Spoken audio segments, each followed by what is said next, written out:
नमस्ते मैत्रिणींनो, कसे आहात तुम्ही? नक्कीच बरे असणार. मी पण मजेत आहे. आणि आता ही गोल ठेल आणि काठोकाठ फुगणारी भाकरी कशी बनवलेली आहे तिचा पूर्ण व्हिडिओ आज आपण पाहणार आहोत. तर इथं मी भाकरीचं पीठ कसं मळलं, भाकरी कशी थापलेली आहे आणि तिला कशी भाजते हे आपण या व्हिडिओमध्ये पाहणार आहोत. तर इथे बघा, भाकरीचा पूर्ण पापड जो आहे तो भाकरीपासून वेगळा झालेला आहे आणि मस्त अशी गोलठेल भाकरी झालेली आहे. यासाठी मी एक पातेलं घेतलेलं आहे. पातेल्यामध्ये ज्वारीचं पीठ काढून घेते आणि हे पीठ मळताना आपण त्याच्यामध्ये गरम पाणी, उकळलेलं पाणी ॲड करायचं आहे. आता पीठ तुम्ही परातीमध्ये, ताटामध्ये मळू शकताय. मी कायम पीठ अशा खोलगट भांड्यातच मळते. तर इथे पातेलं घेतलेलं आहे आणि हे उकळलेलं पाणी मी त्याच्यामध्ये ॲड करत आहे. तर हे उकळलेलं पाणी ॲड करून त्याला उलटवणाने एकत्र करून घ्यायचं. लगेच हात घालायचा नाही. थोड्या वेळाने जरी हात घातला तरी पण ते हाताला चटके हे पिठाचे बसतातच. तर त्याच्यामुळे अलगद सावकाश काम करायचं आहे आपल्याला, कारण की या पिठांमधून वाफा येत आहे, तुम्ही बघू शकताय. तर इथं पीठ जेव्हा मी मळत होते गरम पाण्याने तेव्हा मला खूप चटके लागत होते आणि मी मध्ये मध्ये माझा हात पण फुकत होते. तर असं एकजीव पीठ करून घ्यायचं आहे. भाकरी हे खाणं आपल्या आरोग्यासाठी कायमच चांगलं असतं. तर माणसाने भाकरी ही आपल्या आहारामध्ये घेतलीच पाहिजे, म्हणजे दिवसातून एकदा का त्याने घ्यावीच. तर आमच्या घरात तसं ही भाकरी सहसा जास्त कोण खात नाही, कारण की नॉनव्हेज असलं तरच भाकरी केली जाते. पण माझ्या आईच्या घरी ही रोज भाकरी असते. आई पण माझी आणि पप्पा पण माझे रोज भाकरी खातात आणि आम्ही पण तिकडे असल्यावर भाकरी खातो. तर आज इथं होतं नॉनव्हेजचा बेत, म्हणजे सुक्कं चिकनचं कालवण वगैरे केलेलं होतं. तर त्याच्याबरोबर आज भाकरी खायची होती. तर भाकरी 2 प्रकारच्या केल्या मी. पण हा जो व्हिडिओ आहे फक्त ज्वारीचा व्हिडिओ करते, ज्वारीच्या भाकरीचा, कारण की बाजरीची भाकरी मी एकच थापलेली आहे. तर तिथे पीठ मळून घेतलेलं आहे, चांगले घसरे मारून पोलपाटावर पीठ मळून घेतलेलं आहे. त्याच्यानंतर एक गोळा घेतलेला आहे आणि पोलपाटावर अलगद थोडंसं पीठ टाकून घेऊन हा गोळा गोलसर आकाराचा करून घ्यायचा आहे. आणि भाकरी थापताना थोडंसं पीठ हाताला लावून अलगद हाताने ही भाकरी गोल गोल गोल गोल फिरवायची आहे. एका बाजूला हात भाकरीला लावायचा आहे, कारण की त्याने भाकरीला गोलसर आकार येईल.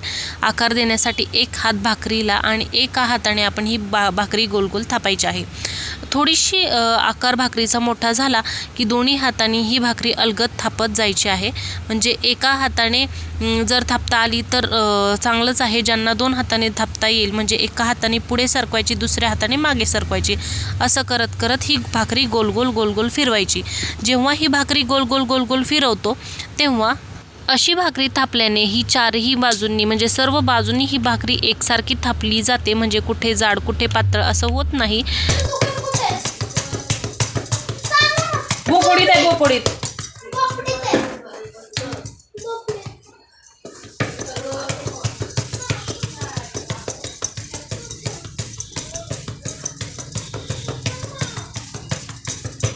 आपली भाकरी थापून झाल्यानंतर काय करायचं आहे, अलगद हाताने भाकरी ही उजव्या हातावर घ्यायची आहे आणि ती तव्यावर अशी खालची बाजू वर येईल अशा पद्धतीने तव्यावर अलगद टाकायची आहे.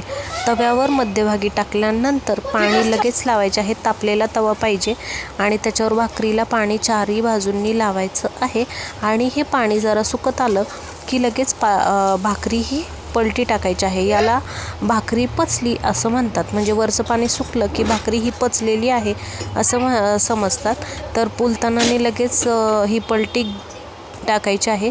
पलटी मारल्यानंतर जी पाणी लावलेली बाजू आहे ती पूर्णपणे शेकून घ्यायची आपल्याला. चारही बाजूंनी कुठेही कच्ची ठेवायची नाही. चारही बाजूंनी गोल फिरवून त्याला कडक अशी शेकून घ्यायची आहे. त्याच्यानंतर ती आपण पालती टाकायची आहे. पलटल्यानंतर भाकरी ही टम्म फुगते. भाकरीपासून भाकरीचा पापड हा पूर्णपणे वेगळा होतो आणि भाकरी ही छान होते. आता मी इथं सारखी आलटी पलटी सारखी भाकरी केलेली नाही. फक्त एकदा जेव्हा पाणी लावलं त्यावेळेस टाकलेली भाकरी ती दुसऱ्यांदा पलटली, ही तिसऱ्यांदा डायरेक्ट फुगूनच तव्याच्या बाहेर निघाली. मग अशा प्रकारे एक टेक्निक ठेवायची. आता ही दुसरी भाकरी मी टाकलेली आहे, सेम तसंच पाणी लावलेलं आहे. पाणी लावून ही भाकरी पचल्यानंतर आपण तव्याला पाण्याची बाजू पूर्ण शेकून घ्यायची आहे आणि ही पाण्याची बाजू जेव्हा आपण शेकून घेतो पूर्णपणे आणि ती भाकरी जेव्हा पलटी टाकतो तेव्हा ती भाकरी पूर्णपणे टम्म फुगते. व्हिडिओ आवडल्यास व्हिडिओला लाईक करा, चॅनलला सबस्क्राईब करा आणि व्हिडिओ जास्तीत जास्त शेअर करा, सपोर्ट करा. चला भेटूया नेक्स्ट व्हिडिओमध्ये. बाय.